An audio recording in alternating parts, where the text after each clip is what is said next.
अद्वैत बहुत अनूठा होता है, न्यारा होता है, काउंटर इंट्यूटिव होता है। कभी ये सोचता ही नहीं कि इंद्रियां जो दिखा रही हैं वो इंद्रियों के ही भीतर से उठता हुआ धोखा है। ऐसा लगता है एक सत्य तो वो रहा दीवार, और एक सत्य ये रहा मैं, एक सत्य वो रहा जगत, और दूसरा सत्य ये रहा जीव। भारत में ऋषियों ने, विचारकों ने इसी बात को पकड़ लिया। बोले दो सत्य कहाँ से लाए तुम?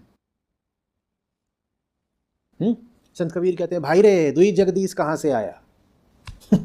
भाई रे दुई जगदीश कहाँ से? सत्य तो दो नहीं हो सकते, क्योंकि सत्य की पहचान क्या है? अनंतता।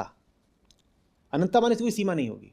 और अगर दो सत्य हैं कि जीव भी सत्य है और जगत भी सत्य है, तो दो अनंत तो हो नहीं सकते ना। क्यों नहीं हो सकते? क्योंकि अनंत माने असीम, असीम माने जिसकी कोई सीमा नहीं हो सकती। और अगर दो सत्य हैं तो दोनों की एक सीमा बनेगी। भाई एक खत्म होगा तभी तो दूसरा शुरू होगा ना। तो वहीं पे बात फंसी। उन्होंने कहा कुछ गड़बड़ है, कुछ गड़बड़ है। ये द्वैत वाले सिद्धांत में, इस मॉडल में ही कुछ गड़बड़ है। दो नहीं हो सकते, होगा तो एक ही होगा। अब वो एक कैसे होगा? तो उस पर और सोचा, विचारा, देखा, ध्यान किया, तो उसमें से फिर उठता है अद्वैत।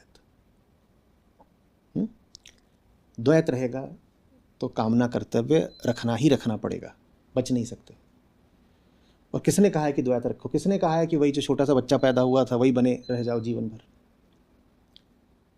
और अद्वैत रहेगा तभी करुणा कर्तव्य आता है। करुणा कर्तव्य में क्या होता है?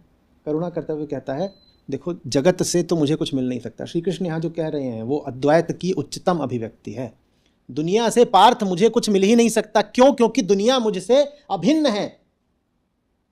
जो मैं ही हूं उसको खाकर मेरा पेट क्या भरेगा? कि भरेगा? भरेगा? ब्रेड बनाई, ब्रेड बनाई, अपने हिस्से में एक ही आई, चार जाके आचार्य जी को खिलाई, अपने हिस्से में कुल एक आई।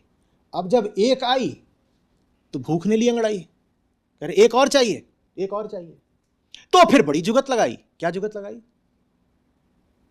आईने के सामने खड़ी हो आई, आईने के सामने खड़ी हो आई तो एक ब्रेड रे दुई बनाई। अब कितनी हो गई? दो। तो पेट के आप दूना भरेगा भाई, पेट के आप दूना भरेगा भाई। ये द्वैत की मूर्खता है। तुम अपनी ही आकृति से, प्रतिबिंब से, छाया से अपना पेट भरना चाहते हो।